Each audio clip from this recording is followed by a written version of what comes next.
Welcome to this edition of our weekly Committee on the Present Danger China webinar series. Don't go away just because Didi Logison is not here to open it. Our Vanna White, I apologize for her absence. She's on a mission, so we're carrying on without her.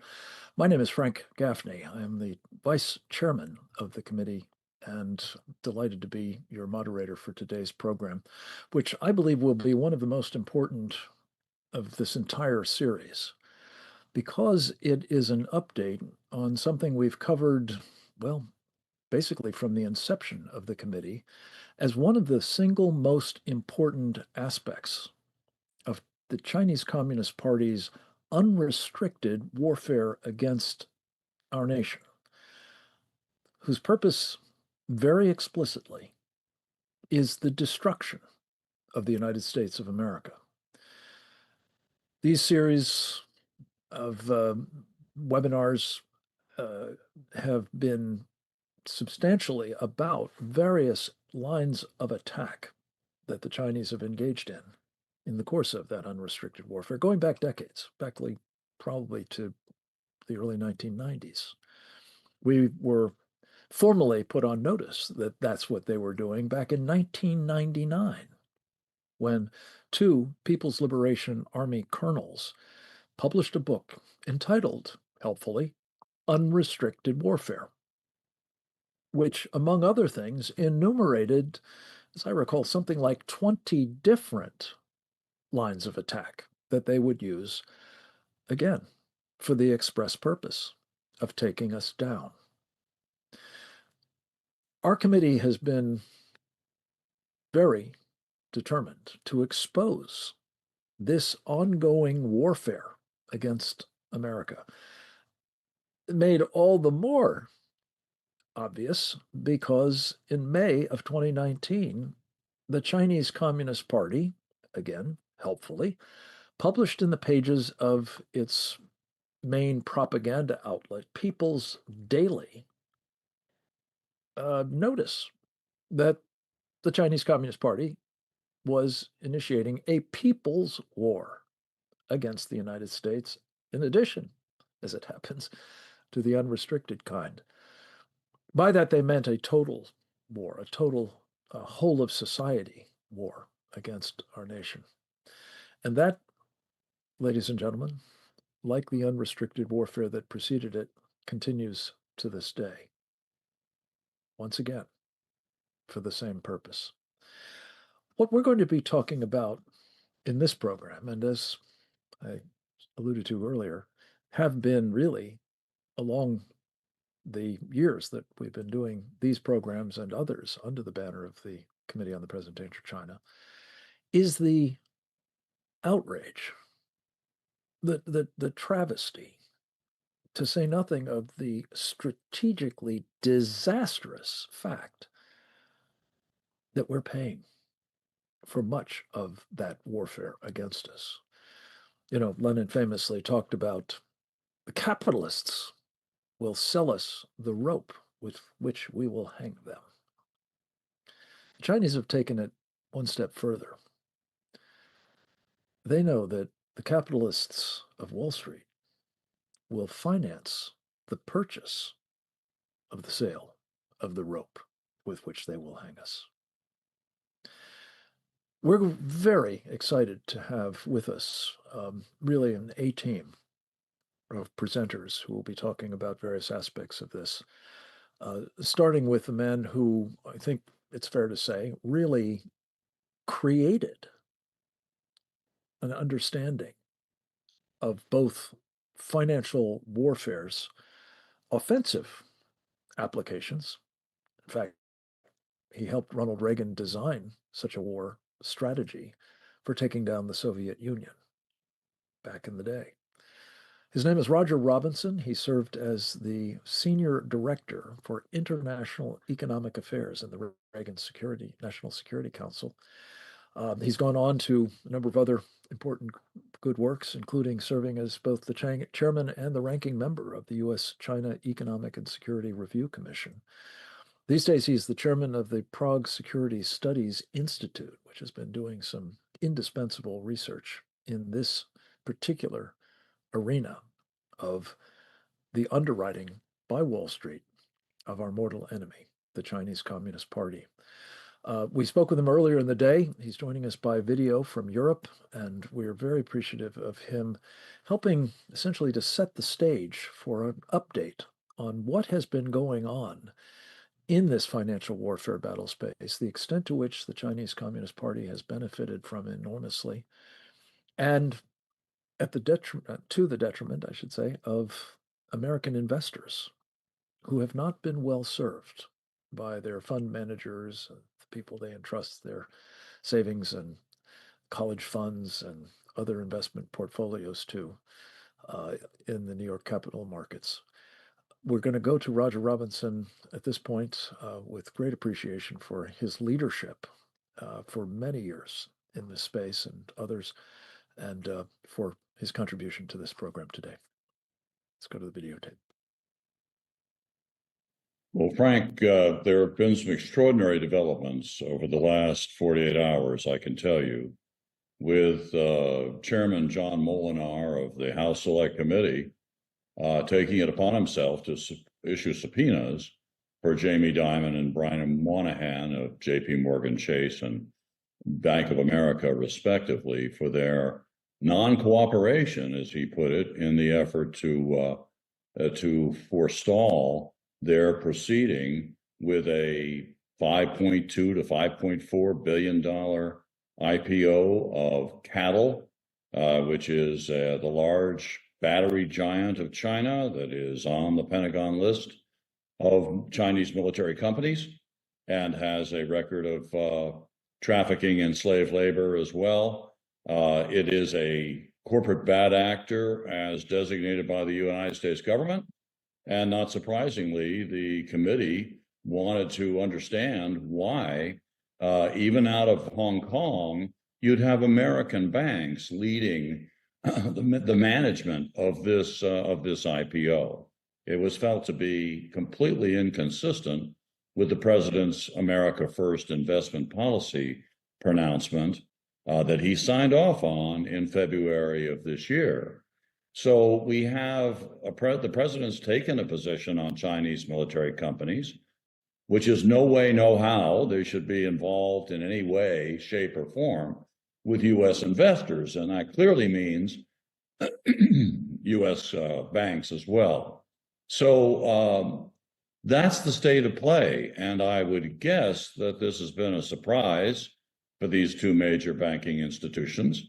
I would imagine that it's going to have a chilling effect on others that were thinking to use this loophole, what I affectionately now call the Hong Kong IPO highway, which is a way to circumvent Chinese companies, particularly the military tied variety, coming to the New York Stock Exchange or to NASDAQ, which would be a very sporty proposition, and an unwelcome mat would likely be out. So, of course, they use Hong Kong, a wholly owned subsidiary of China, and our American banking institutions, our law firms, our consulting firms are lining up eagerly to do this business. And right now, for example, after the cattle deal went forward against the wishes of the Congress on a bipartisan basis, at least the China Committee of the House, 13 Chinese military companies, by our count, have lined up and applied for IPOs in exactly the same venue as the cattle IPO. Now, this is obviously not a coincidence. The water was deemed fine, and the green light was out, and the highway was officially opened. And now it's going to be trafficked by all manner of Chinese PLA-tied companies. Now, is this okay? Clearly not. This is against the spirit and the letter of the president's America First investment policy. It is contrary to everything that the House Select Committee has done since its inception. And it is quite frankly a spit in the face to those folks that have tried to maintain a security-minded risk posture, as well as human rights, because this can affect share value, corporate reputation. It translates into an unacceptable fiduciary risk scenario, frankly. And that is the concern of the SEC and Treasury and the National Economic Council at the White House. And yet you don't hear much from them on this. It was left to the Congress to try to be the blocking agent. And now there are questions that these companies, these big banks, JP Morgan Chase and B of A have to answer to. So this comes on the heels of also another terribly problematic issue, which is the Public Company Oversight Accounting Board, PCAOB, that's a function of the SEC, that cut this sweetheart deal in May 2013 with the Chinese Securities Regulatory Commission. And it gave them a waiver on U.S. government audits and other U.S. securities laws so that they didn't have to meet the same rigorous criteria as U.S. companies and every other foreign company in the world except China. With 30 days notice, we could have been out of this thing. It's frankly amazing that we're still in it. And it was revised with what I think is a fraudulent, unworkable fix in 2022, somehow thinking that Hong Kong was the answer in terms of conducting audits. It might as well be Beijing or Shanghai, as we all know. Hong Kong is now just another Chinese city. So our work is cut out for us. These companies should not be listed on U.S. exchanges when they're contravening U.S. federal securities laws. They're unregulated. They're pulled directly from Chinese exchanges. They are laden with military and human rights violators. And that's the kind of thing that we can expect if there's no action on this matter. And when we're talking about the PCAOB and the China Securities Regulatory Commission and the possibility of having these companies that are improperly in our markets delisted from U.S. exchanges, we need to keep in mind that that's only 286 Chinese companies that are in the New York Stock Exchange and in NASDAQ. Is that the universe of companies that are listed or traded in the United States? Far from it. There are, last count, some 900 Chinese companies in the over-the-counter market. And catch this, in the A-share market, and I'll explain that in a moment, there are as many as 4,000 Chinese companies traded in our exchanges, particularly through index funds like exchange-traded funds, mutual funds, and the like. Now, what are A-shares? Well, A-shares are Chinese companies listed only on domestic Chinese exchanges. They've never seen the regulatory light of day in the United States.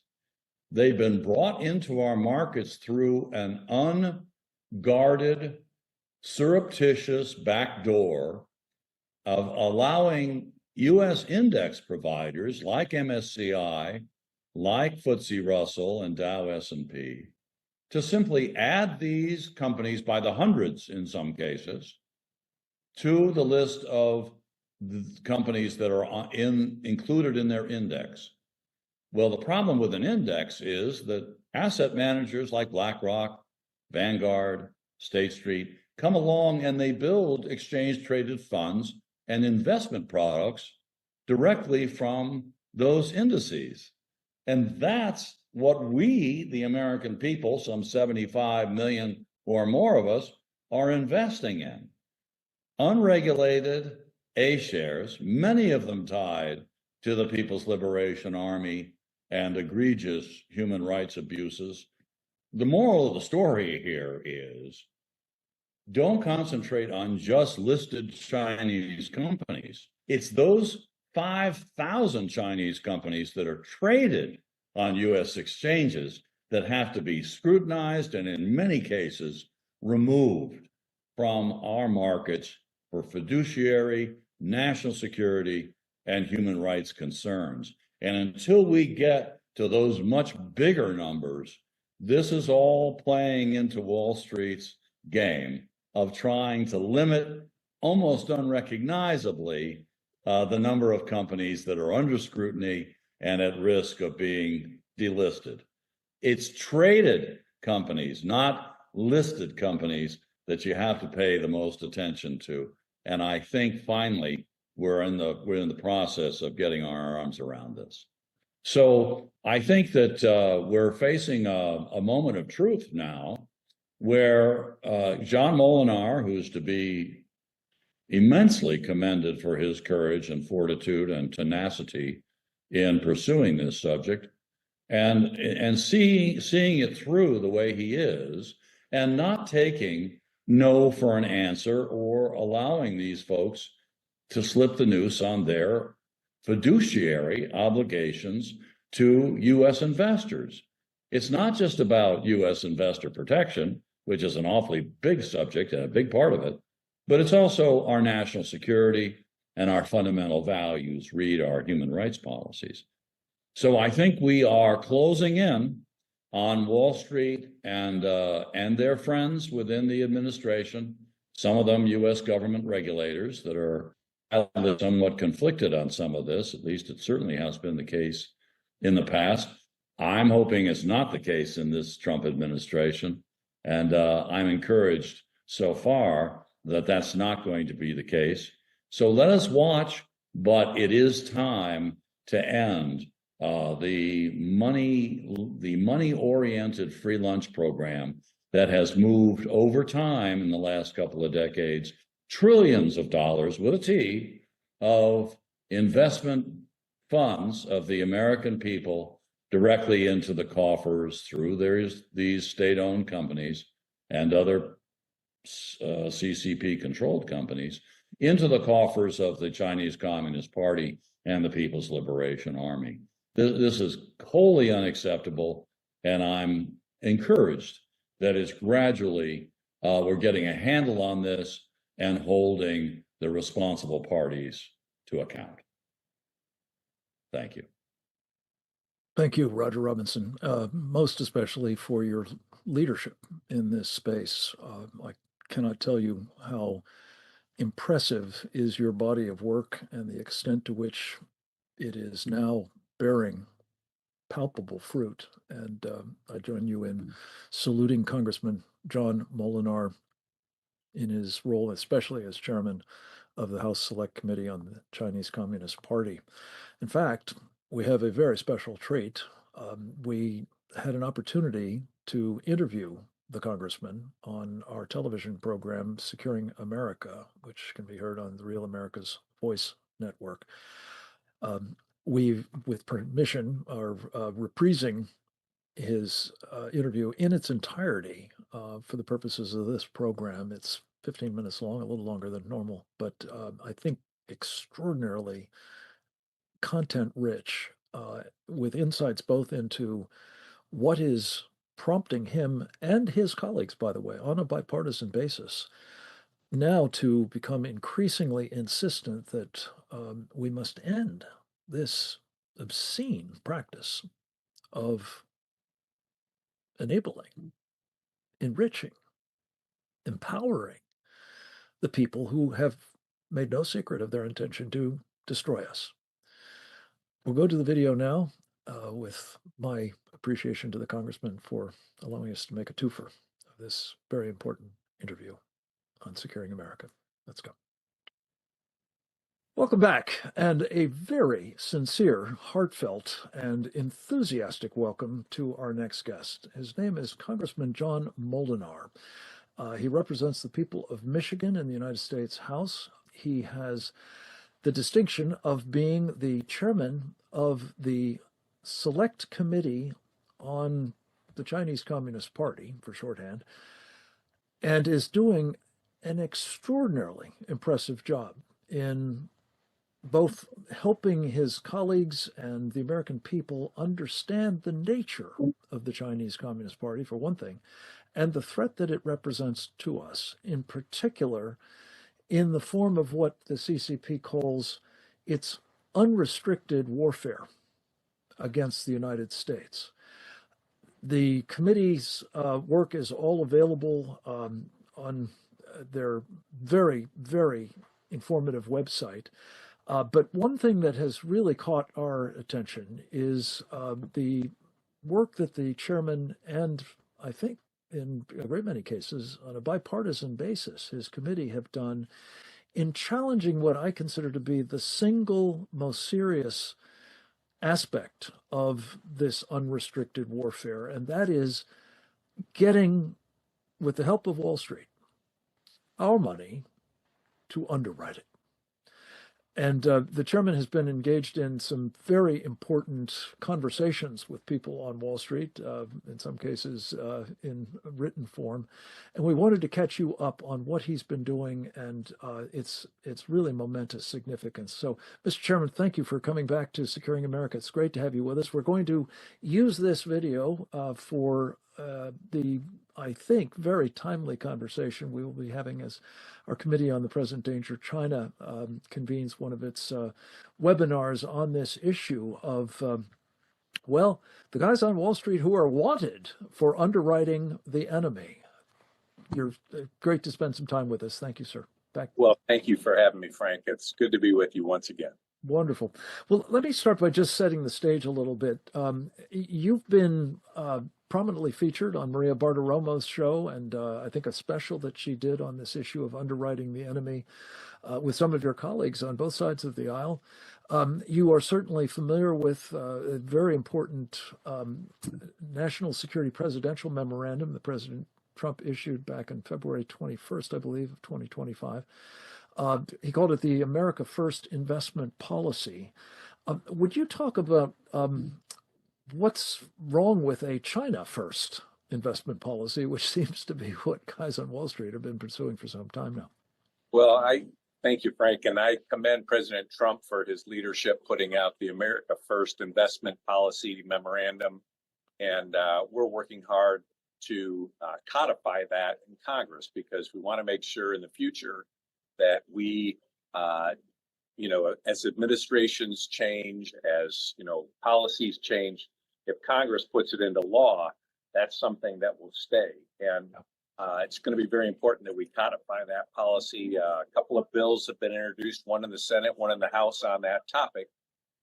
But the bottom line is we should not be underwriting the military expansion of our foremost adversary. And American taxpayer dollars, American investor dollars should not be going to benefit companies that are affiliated with the Chinese Communist Party, and especially those who are affiliated with the People's Liberation Army. They are expanding their military efforts dramatically, and unfortunately, in many cases, American investor dollars are being used to finance that effort. And this is such an important point. Is it an exaggeration to say that we are making possible, or certainly greatly enabling, this? Some have described it as the greatest peacetime military buildup in history. I believe it is a unbelievable military buildup. It's that China is on a wartime footing. They have. Xi Jinping has told his military to be ready to take Taiwan by force if necessary as early as 2027. When you look at the dramatic capabilities and their expansion in shipbuilding and in drones and even space technology, they're trying to catch up in AI. They're investing heavily in hypersonic missiles. They're dominating the battery space right now. And so you can see they are very strategic in their efforts, and they will leverage things like critical minerals and other, important manufacturing inputs to slow us down or to leverage us in different ways. You mentioned batteries, Mr. Chairman, and I'm so glad you did, because one of the things that has been a focus of your efforts of late has been trying to prevent two of the major companies on Wall Street, J.P. Morgan, headed up by Jamie Dimon, and Brian Moynihan's Bank of America, from helping to raise billions of dollars for one of those companies, actually identified as by the Pentagon as a Chinese military company operating in the United States. Cattle is its name, and it's the largest battery manufacturer in the world. You happen to know something about it by virtue of course, their efforts to do some manufacturing of those batteries in your native state of Michigan. Tell us about your concerns on the score of cattle, if you would, sir. Well, we reached out to these two American companies, these banks that are funding the IPO of cattle in the Hong Kong market. And we reached out back in April, encouraged them not to do that, and presented evidence to them of cattle's ties to the Chinese military, even cattle's ties to slave labor in their supply. Yes. And, we requested information in writing. We reached out in good faith to inform them of these concerns. And unfortunately, they went ahead and continued this process. We've reached out again and requested information.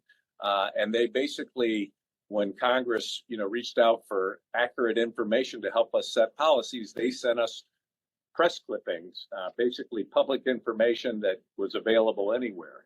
And the bottom line is this: we need to know what kind of, they say they did due diligence on these investments. We need to know what that was based on. Was it based on assurances from the Chinese Communist Party that they're not affiliated with the military?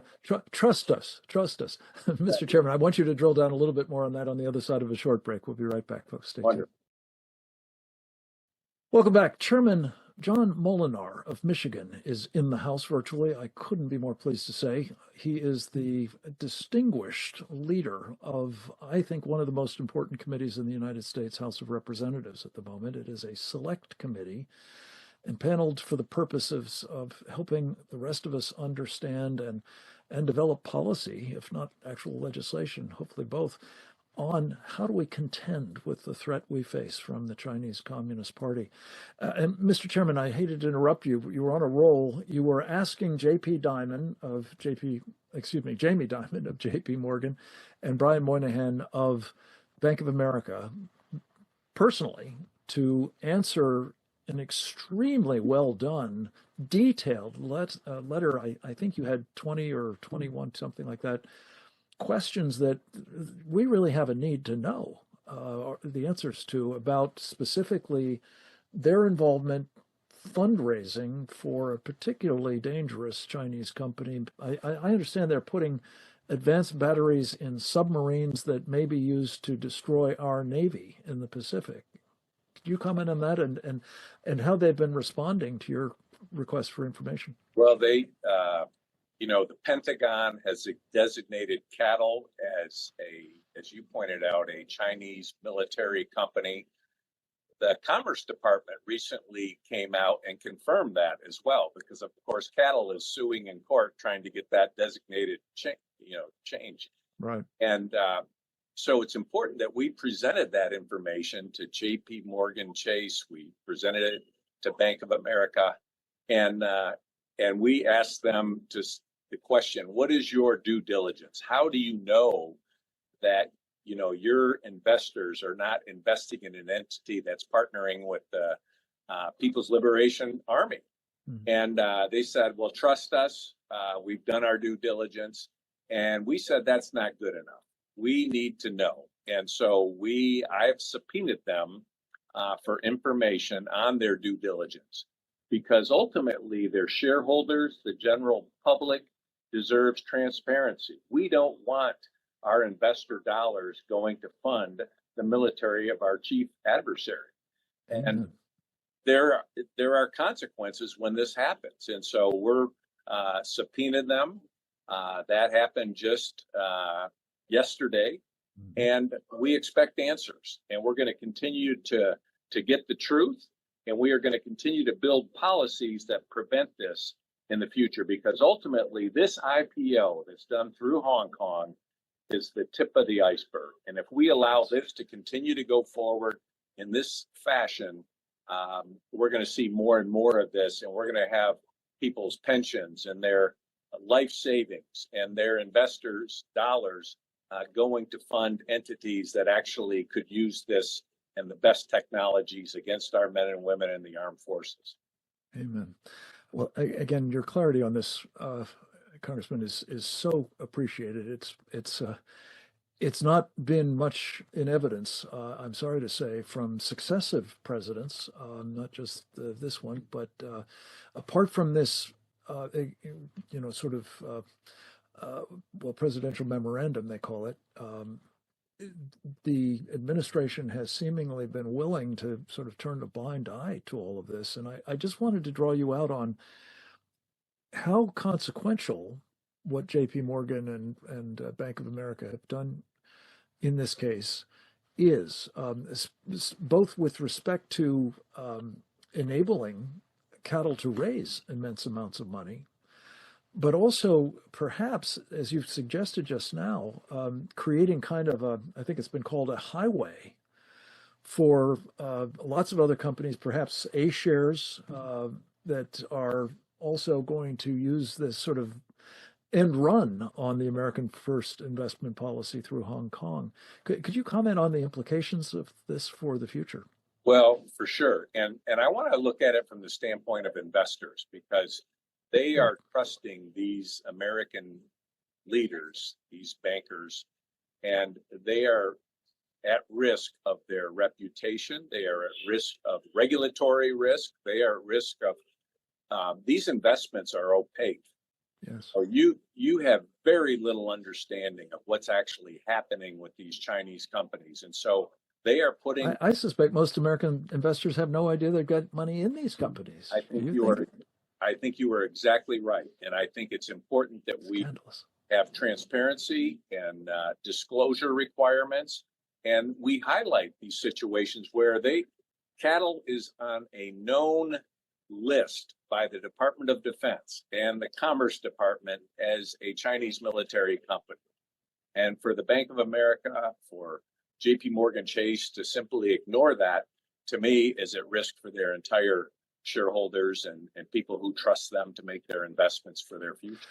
Would you go so far as to say, sir, that especially if, God forbid, we get into a shooting war with the Chinese Communist Party, that those investors could lose everything they've got in China? You know, we've seen how the CCP is willing to leverage anything. They will leverage, students in this country that are Chinese nationals because of their national security laws. They will threaten their families. For sure, they will use every bit of leverage they can to defeat our goals. And so I think, every investor ought to be asking the question, are my investment dollars going to fund Chinese companies that are in some way partnering with the CCP and the People's Liberation Army? Yeah. And I so appreciate the nuance there. It's a civil military fusion policy of the Chinese Communist Party, as well as the direct support for these PLA companies, that is so concerning. Could I ask you one last question, sir? I know that one of your other very important initiatives is you've asked Paul Atkins, the chairman of the Securities and Exchange Commission, and his counterpart in the Public Company Oversight Accountability Board, to come to brief the committee on their role in enabling some of this through a practice of essentially a preferential sweetheart arrangement with the Chinese Communist Party. I've got just 15 seconds. Do you think that policy should end, sir? I do. I think we're in constant conversation, and I believe that our committee will get the answers, and we're going to work towards improving our policies and work with the Trump administration to get this right. Perfect. Congressman, God bless you. Godspeed in your great work, and please come back with updates, if you will, as soon as possible. This is truly the Lord's work. Thanks to the rest of you for joining us. I hope you'll do it again next time. Until then, go forth and multiply. Well, I hope that members of Congress will multiply like John Moolenaar's example argues for. And I do want to just impress upon you all this point. Under his leadership, there has been a very considerable degree of bipartisan support for ending this practice of funding the enemy. And don't take my word for it. Mention was made by me, I think, there, this very impressive special that Maria Bartiromo did on Fox Business, also aired actually outside of the paywall in Fox Nation's paywall. But it had quite a number of members, Democratic members included, of this select committee, speaking forcefully about the insanity, really, of what we've been doing, making all the more important its ending through codification, if possible. We are going to switch gears from talking about the investors and their stakes that are very much on the line in this kind of practice, notably in connection with the cattle deal and the precedent it has established for others through this bank shot, this highway, if you will, in Hong Kong. And we're going to talk about the national security implications of it. And who better to discuss that with than a man who has devoted most of his professional life trying to understand the threats to our national security posed by the Chinese Communist Party. In fact, I think it's fair to say he has been probably the single most astute, courageous, and accurate of those who have been raising an alarm as to what's coming, the intent of the Chinese Communist Party and increasing their capabilities to act on it. And that would be Captain James Fennell, United States Navy, retired.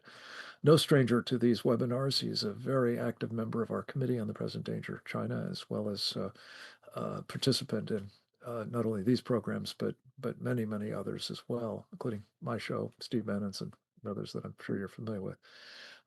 Captain Fennell is the co-author with Dr. Bradley Thayer of a very timely book entitled Embracing Communist China, America's Greatest Strategic Failure. We asked him to talk a bit about what it means for our military, the lives, not least, of the men and women who are its most important components, but also for the rest of us here at home, quite possibly, that we have been enabling the Chinese People's Liberation Army to amass a truly first world military power, especially in light of the fact that they are making no bones about it, that it will be used against us if they so choose. Let's go to the video with Captain Fennell, who also spoke on my program on Thursday, and we're very pleased to have him with us by video.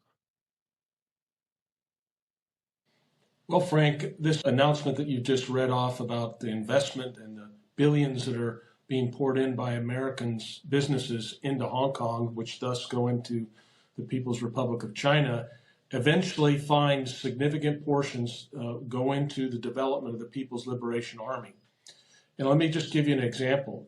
In the United States today, we're having serious debates in the Pentagon about whether or not we can sustain keeping aircraft carriers in our United States Navy, something that we developed and perfected over the course of the last 100 years and used quite effectively to win World War II.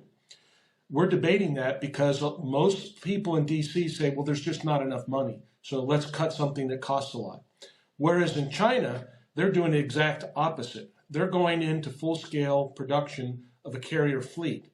They now have their third carrier, which has completed 9 sea trials and is now getting ready to field its first advanced stealth fighter, the J-35, which has now been viewed on Chinese websites here over the last couple of weeks, indicating with its identification paint scheme that it's going to be flying on and off aircraft carriers for the Chinese Navy.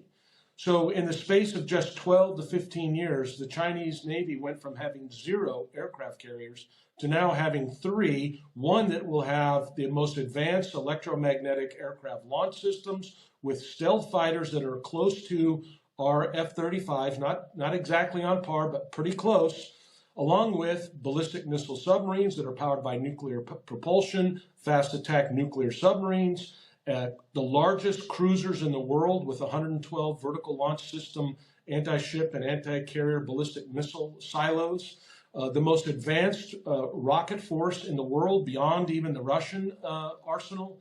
And we could go on with space and across the board of the military domain. That China has been able to do this in the course of 10 to 25 years. And the reason they were able to do that is because guys like Jamie Dimon and these others continue to provide them the money that does this. So I think we need to, we're talking a lot in America today about the T word, the treason word. And we know that some people have actively worked against the will of the American people. I think we should be asking ourselves what it is that these American, quote unquote, American companies are doing to prop up not just the Chinese Communist Party, but to give them the funds to allow them to be able to develop and build a very robust and lethally capable military that seeks only one thing, which is to destroy the United States of America and to first push us out of the Pacific and then to go from there. And I am a little bit worried. I saw also today that yesterday there was the announcement about we're going to sell, we sent the CEO Jensen Huang of NVIDIA over to China for a Chinese conference. And our Mr. Lutnick was there, and he said that we won't sell them our best, we won't sell them our second best, we won't even sell them our third best. We're just going to sell them our fourth best. And he said that's the thinking, which is that we want to sell Chinese enough that their developers get addicted to American technological stack. And that's the mindset in Washington, which is to say, well, we can keep them in a market where we can benefit from that. And I don't disagree with that capitalist mindset, but it is devoid of understanding of the Chinese Communist Party and how they will use those funds to turn around and to attack us and develop and destroy us. And oh, by the way, just so that Mr. Lutnick is aware, today in the China Daily, they have a full article on it called What's Behind NVIDIA's Charm Offensive. And after they go through and they talk about the details of the chips that will be sold, the H20 versus the Chinese chips, from Huawei, the ASCEND 910 Bravo, the Chinese say, it doesn't matter what happens, we know what's coming, and so what we, the Chinese Communist Party, have to do is we have to diversify and localize.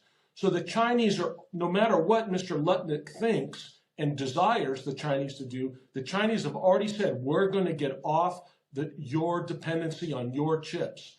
And people can say, well, they don't have the technology, they don't have the skill set. Well, let me tell you something. They just fielded this J-35 stealth fighter with their own organic engines. And 10 years ago, people were saying that Chinese couldn't develop their own organic aircraft jet fighter engines. They are today. They said all kinds of things. They could never produce an aircraft carrier. Now they have 3 of them. They can't produce ballistic missile submarines. They're producing them. They can't produce fast attack nuclear submarines. They're producing them. So the Chinese, regardless of what our strategy is and our brain trust says back in Washington, the Chinese Communist Party already has a strategy, and they're telling us we're going to get off having to use NVIDIA and any American TSMC chips from Taiwan, and we're going to be the lead producers of the most exquisite and exotic and super fast wafer thin chips in the world, and we won't need you. So why are we continuing to fund them in the meantime so that they can get the tools and the weapons and the munitions, which we are depleted our own stockpiles in the Ukraine? Why are we continuing to fund them and not fund ourselves to be prepared to deter them from attacking us? That's the real issue, and I just don't understand it, and I hope that this Congress and this administration wake up to the real threat. And sometimes you got to understand the ideology of your enemy, and these are devoted Chinese communists that hate us, hate capitalism, hate America, and they want to destroy us. And if we think that we can fish with them and lure them along so that they'll continue to provide us some small scratch here, it's ridiculous. And I'm sorry, I support the president, I support the administration wholeheartedly, but in this area, we need to wake up and not be so naive. Thank you very much, Captain. As ever, a clarion call to both wake up and take appropriate action. And that's what we're all about here at the Committee on the Present Danger China. We're going to turn next to Ron Armstrong, a man I have come to admire tremendously for his capabilities as well as his track record in taking action, notably in his native state of Michigan. In fact, our first introduction to Congressman Moolenaar was through Ron's good offices. He is the president of a marvelous grassroots organization there called Stand Up Michigan.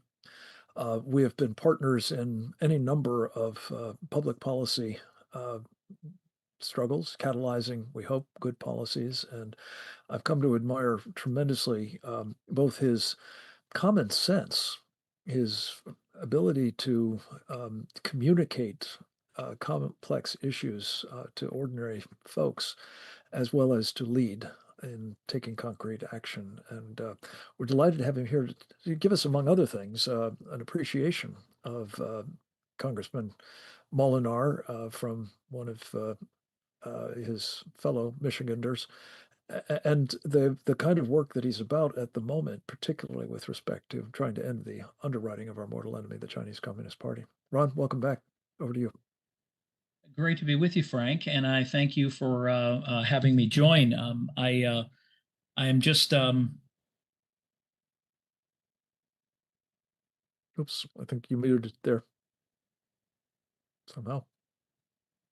Can you hear me? Yes, we can hear you now. Okay. I'm always amazed at the knowledge that is given and provided at these webinars, and the experts that you are able to have come on and are willing to come on. I also wanted to talk specifically about John Moolenaar because, John was battling the Goshen fight before the select committee appointment ever happened. And through that process, he learned a great deal about how Chinese companies are always owned and operated by the Chinese Communist Party. They always answer to, and their board members are basically required to report back, provide technology, and really undermine whatever it is, or to capitalize, if they would, on our market, our technology, and ultimately to control the aspects of the American economy. I mean, when you look at the battery plants, when we originally were talking about this, they controlled the rare minerals, they controlled the battery manufacturing, and now we had the left basically deciding that we were going to be in a mandated situation potentially for us to be able to move or to drive vehicles, and we were going to be dependent on the Chinese Communist Party providing those raw materials and those finished batteries. And as John learned this, as well as the acquisition of farmland that was in this rural area of Michigan, was being taken against the will of the people who live there. We're being subsidized by our own tax dollars in order to do that. And through this process, I think that John realized there's something really wrong here. And when he had the opportunity to move into the select committee, I think one great thing, having spent 20 years of dealing in the political realm, if you will, it is a rare occurrence to have congressmen who are open to not only new ideas and new information, but are willing to embrace and implement that new information, willing to listen to experts who have maybe history in different areas and are willing to act on it, have hearings on it, create not just dialogue and joining seminars and webinars like this, but being able to get some interest across the aisle. And that's one thing that I think is really important for John's position, is when it came to the World Health Organization, he was able to do the same thing with getting people on both sides of the aisles, not just so-called rhino Republicans,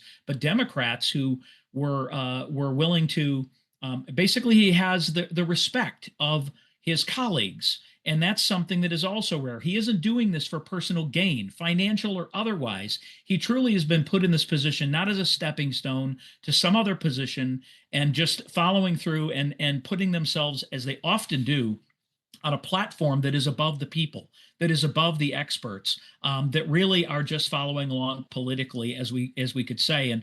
And what you had and experienced in these last few minutes, Frank, was an understanding that executive order of the president. First of all, it's an America First policy, but then it's an America First investment policy. And those two things go together, but you have to look at how they go together. And really, both of those things are undermined by what it is these banks are looking to do. And that is take American money that is invested in these banks. Now, they would use words like capitalistic, free market. We are really answer to our shareholders. No, you answer also to the people of America, and you cannot be taking their investment and their money and undermining and providing those resources to our enemy in order to not just provide services and or benefit people financially, but to infiltrate us at every turn, whether it is in our food supply, in owning our farmland, and the Chinese nationalists that are in America, Frank. Those people are here for a reason. It is to undermine us. It is to sabotage us, our food supply, to basically take over in areas that, of course, we cannot handle and shouldn't be involved in. I think the subpoena is a brilliant piece of work, and I certainly hope that they follow through with this in regard to hearings, and that the codification happens at the House and Senate. And I do believe it can happen with bipartisan nature if it is framed in the right way. And Frank, I've got to thank you and your group, because you have been the ones that have kept this at the forefront, fighting when others were trying to look at identifying enemies who truly are not the enemy that the Chinese Communist Party is today. Thank you, Ron, very much. And I just want to go back at you. You mentioned John Moolenaar's leadership on the WHO issue, the global governance scheme. You've been an outstanding contributor to the work we've done in another of our partner organizations, the Sovereignty Coalition, trying to push back on that, and so deeply appreciate his leadership in that space as well as yours.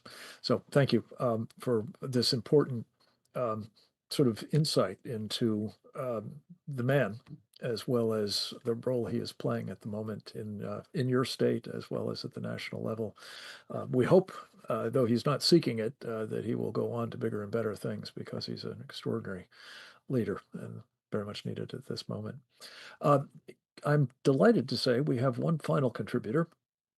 Like Ron, she was press ganged into contributing by me at the very last possible moment, and we're always delighted that she invariably rises to the occasion brilliantly. I had the privilege of being with her last weekend in Los Angeles for a program sponsored by her American Freedom Alliance, along with two of our other great colleagues, Robert Spencer and Trevor Loudon, on the issue of what we call the red-green, well, now blue axis as well, throwing in the globalists into the mix.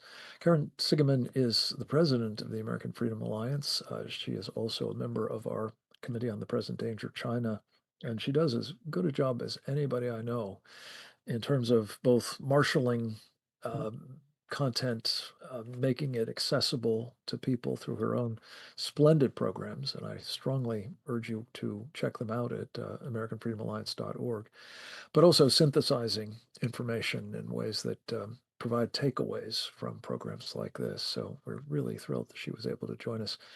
Dr. Sigeman, thank you for being here, and the floor is yours, ma'am. Thank you so much, Frank. And yeah, glad to participate however I can, as you know, in such an unbelievably important mission at such a crucial time. I had a few thoughts, of course, listening to the unbelievable experts. The first thought I had was, last year we did a road show in which you were completely instrumental. We essentially partnered with the Committee on the Present Danger China to bring to the country the imminence of really potential catastrophe related to China. We called the conferences World War III or World War Z, highlighting the peril that we are in and that we face due specifically to the Chinese Communist Party, which has declared people's war on us, unrestricted warfare, total whole of society war from every single quarter. What we wanted to alert people to was that we needed a man in the White House who understood the perils. And we got that. And our current president, President Trump, also put forth this America First investment policy exactly as one would have hoped. Who would have thought, though, that the battle wages on within our own society here, within our banks, within our markets, within various corporations, that this still we have enemies within, and there's really no question about that. Every one of the panelists speaking before me, essentially, we're saying that exact same thing. We have enemies within who are not only aiming themselves to benefit from these investments in Chinese military or military-related corporations, but are also lassoing regular American people just going about their business with their pension funds and retirement funds and all of this, lassoing them into positions that have nothing to do, one would imagine, with their own personal values. I'm just speaking of slave labor, for example. Roger mentioned that it's military, it's social, it's human rights, it's fiduciary. In every way, we are becoming increasingly vulnerable to China, and it is increasingly invisible to us. Thank goodness, though, for Chairman Moolenaar, who's pushing on this issue as vigorously as anybody can, trying to get corporations to live up to what the president is seeing as crucial, again, for our national security, let alone our financial security. That we are outsourcing this kind of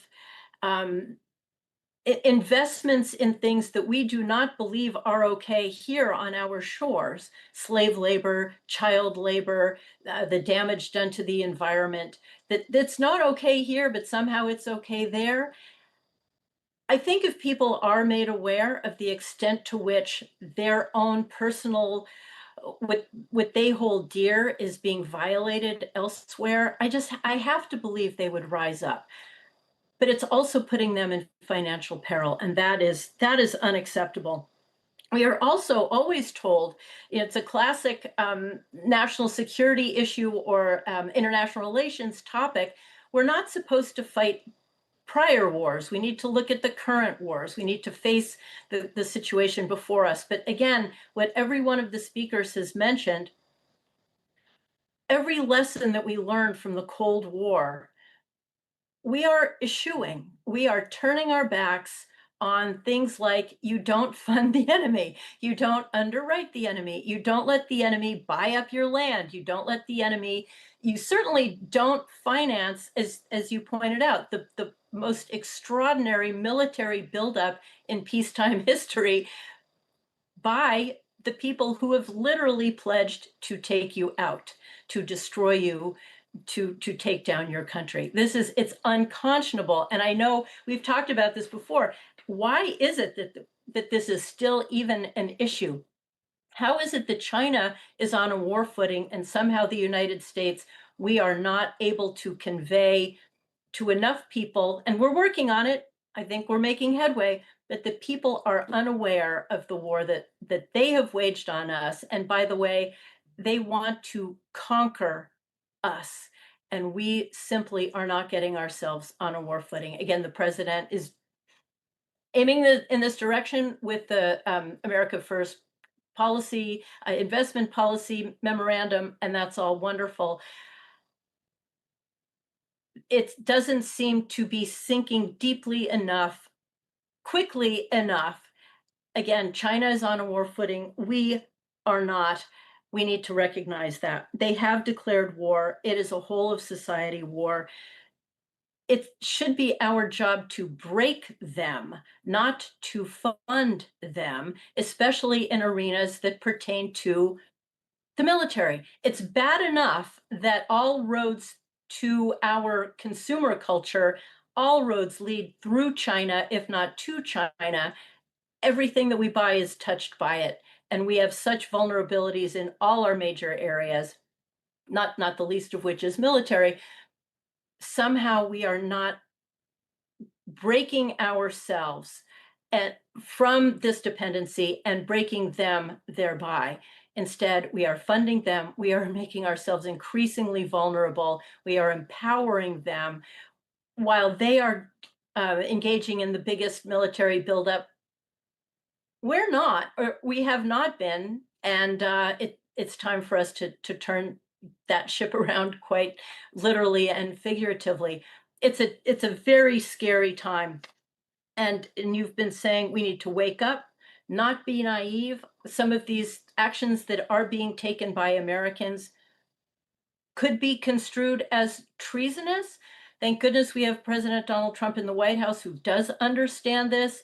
And thank goodness we have Chairman Moolenaar pushing on Jamie Dimon and Moynihan on these issues, that there are 14 other companies in the pipeline waiting for American investment to build their own facilities and military capabilities is appalling. This is why you have to nip these things in the bud. And this is why I'm so grateful to you, Frank, and the committee for bringing these things to light to the American people. We need to be aware. We need to stand up and fight. We cannot just go down. We learned this in the Cold War, the original one. And we need to take those lessons. The Chinese learned from it, and we seem to not have. And it's time to take this very seriously. So thank you. Amen, Karen. Thank you. Let me just add a further thought or two before we open this up to give and take with Karen and Ron, who are with us in person. We're pleased to say. One of the secrets to the impact of these programs is our friend Oleg Atbashian, who, in addition to being the technical genius behind their production and the editing and all the rest of it, is the graphic artist who does these very evocative, opening slides. And I hope at this point in the program, Oleg, you'll call up the one that you did for today, because it speaks to this idea that Chairman Moolenaar talked about, as have several of our other speakers. Accountability for what Wall Street is doing that is clearly at odds with the policy of the United States, clearly at odds with the national security interests of the United States, and clearly at odds even with the interests, to say nothing of the values, the financial interests of their clients, the people whose money is being put at risk, material risk, in communist China. So what Oleg has done is craft wanted posters for Messrs. Dimon and Moynihan, who indeed, as we talk about in this book that Didi Laugesen and I wrote, entitled The Indictment, prosecuting the Chinese Communist Party and friends for crimes against America, China, and the world. And the central thesis of the book is we must create costs to people like Jamie Dimon and people like Brian Moynihan, and they're just poster children, if you will, for a larger cohort of folks on Wall Street whose greed and whose indifference, incredibly, even to the well-being of their own families, for heaven's sake. Because should the Chinese, I don't know, act as they have done recently on one of the line items, one of the lines of attack in their unrestricted warfare, by unleashing a biological attack against our country, or perhaps their children will be induced to take fentanyl inadvertently, or maybe smoke marijuana grown in the kind of operations that we talked about in our program last week in Maine and across this country, with toxic chemicals all over those marijuana plant leaves. Or I don't know, maybe their children, unlikely as it may seem in some cases on Wall Street, I can't imagine that their children would actually join the military, but should they, maybe they will be killed by submarines equipped with cattle batteries, for example, murdered by the Chinese communists, perhaps in a surprise attack launched against us as part of the opening rounds of a shooting war, which they are increasingly prepared to do. So our purpose is to say, at the minimum, in the court of public opinion, these people need to be prosecuted, tried, and if appropriate, convicted. But perhaps, given what translates, there's a lot of talk, as has been mentioned by Captain Fennell these days, about treason. But maybe, just maybe, what they are doing will be found in an Article 3 court to be just that, treason. When they know what they are doing is not just sending immense amounts of money, billions, if not trillions of dollars, to our mortal enemy, but thereby enabling them to become more dangerous to all of us. That, to my way of thinking, is treason. So let's open this up. Ron Armstrong, again, you mentioned in your comments this company Goshen. It's also in the battery business. Would you talk about what you and Congressman Moolenaar and others in Michigan, your Stand Up Michigan team notably, and residents in affected areas, which Goshen is poised to despoil, as a sort of case study of what is wrong with the indifference, people like Governor Whitmer in your state, or the state legislature for that matter, have been exhibiting to the Chinese Communist Party threat. And what people, if you could get a little more granular about what people have done in this case to try to prevent these Chinese battery manufacturers from getting their hooks into the state of Michigan. Well, the first thing, Frank, is I believe that what we are seeing is an undermining of America, not just by the Chinese Communist Party, but by the left themselves.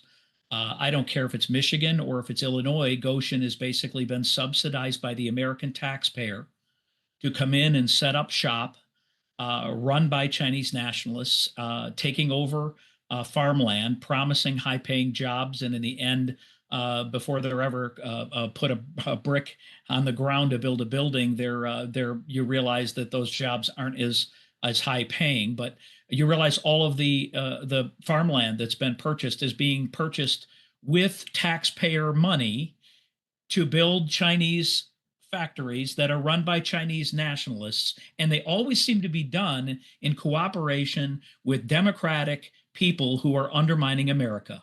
It's the bottom line, Frank.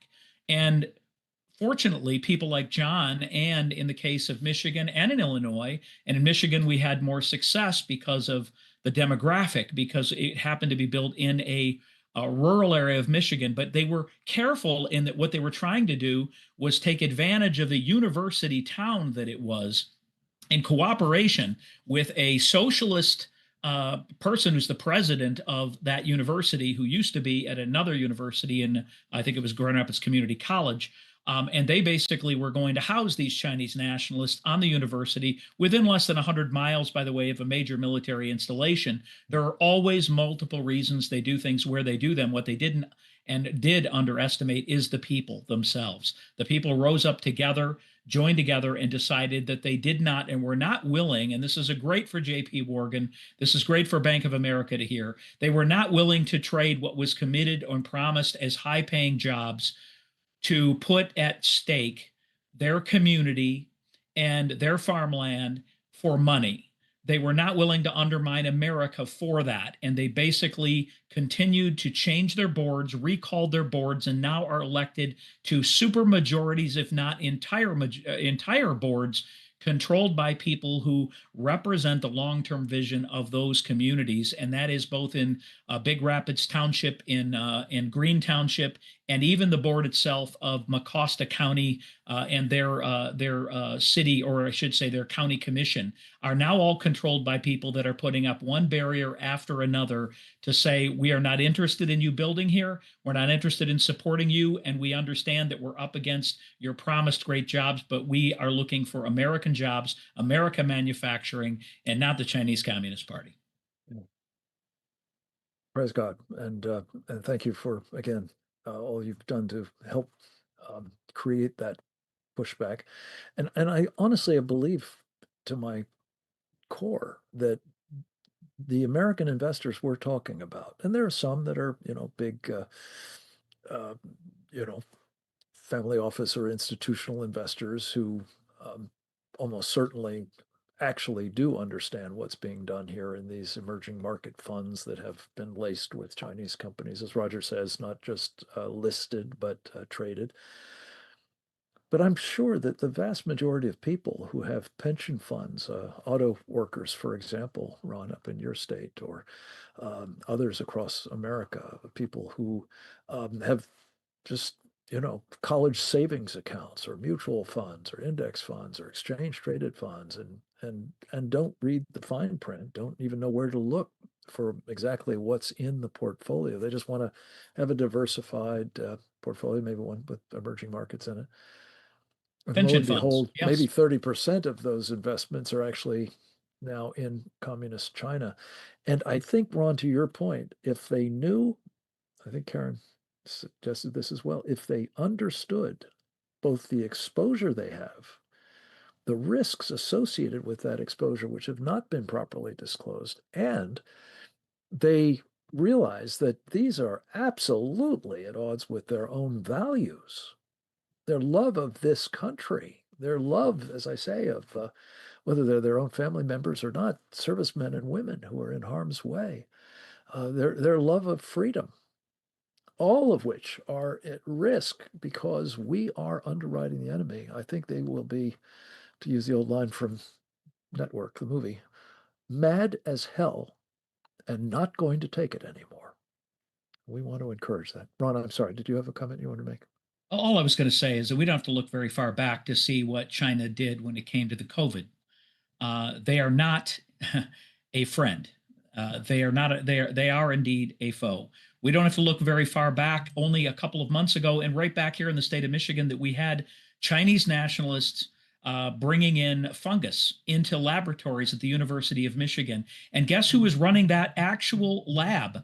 It's a Chinese nationalist who is running the lab at University of Michigan, studying ways to basically destroy our crops in America. Why would they not do this in Chinese laboratories in China? Why are they doing it in America? Because they plan on and intend, when the time comes, to basically, affect our food supply.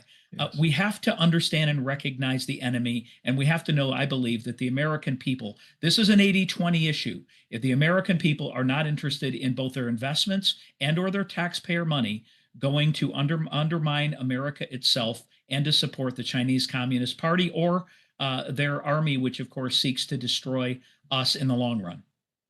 I suspect it's less than 20, actually, if you could get the question put to them properly. Karen, a closing comment from you, if you would. I can't help myself but ask you to share with us once again the adage that you used to such great effect in our roadshow about, our cognitive dissonance about the world we're in. Yeah, I was thinking that this is the perfect time for that, so thank you for bringing it up. There is a philosophical query where one asks, if a tree falls in the woods and there's nobody there to hear it, does it still make a sound? And during the conferences that we did last year, and every week, every day, I'm reminded that there's an analogous question. If you're in a war and nobody will acknowledge it, can you still lose? And we have been losing. I'm having less of a sense of that nobody will acknowledge it, and increasingly a sense of it's being suppressed. So there's less naivete to do with this than I thought when I originally thought of this. And that's our role. And that's why we are doing exactly what we are doing right here, right now, is screaming that we are in a war. The tree has fallen. It is making a sound. They have been waging war against us. They want to defeat us. They want to conquer us. We know how to fight. And I mean closing the borders. I mean not underwriting the enemy. It's just so much of this is as basic as one could imagine, and yet Common there's sense. common sense. Right. Do what we know will work to preserve this great nation of ours. Amen. Karen, this leads me shamelessly to do a plug, if I can, with my dog in tow here. These programs are made possible by the sponsorship of our Institute for the American Future. It helps encourage and support the work of the Committee on the Present Danger China, the Sovereignty Coalition I just mentioned with Ron Armstrong's help, a Victory Coalition, a coalition aimed at making America's military great again. We call it the Save America's Military. And finally, one that is very much engaged in one of the most important symptoms of the spiritual warfare, which I believe animates all of the above. And that is our Save the Persecuted Christians Coalition. I really entreat you at a moment such as this, if you have any sense of the value of these programs, if you understand just how urgent is the need, both to awaken the public and equip them, as Ron Armstrong has been doing, among others, to take action, as John Moolenaar has been doing in the Congress, with support from those of us on the outside. Please consider supporting the work of the Institute for the American Future. It is at usfuture.org. There's a donate page there, and I don't know that I've asked for your help on these programs before, but we really need it now and would be very grateful for your making a tax-deductible contribution to the Institute for the American Future at usfuture.org. With that, we're going to close this show. Dee Dee always points out that one of the things we also urge you to do is to share this video, which will be available in the next day or so when Oleg produces it, as he does masterfully each of these programs. We encourage you to make it widely available within your circles of influence, because at the end of the day, what we do together to raise awareness and take action will make all the difference. God bless you all. Thank you for being here today. Come back for our program next week. And if you haven't already done so, please subscribe at presentdangerchina.org. It's free, and it's your life that ultimately may depend upon what you learn here. Take good care. Over now.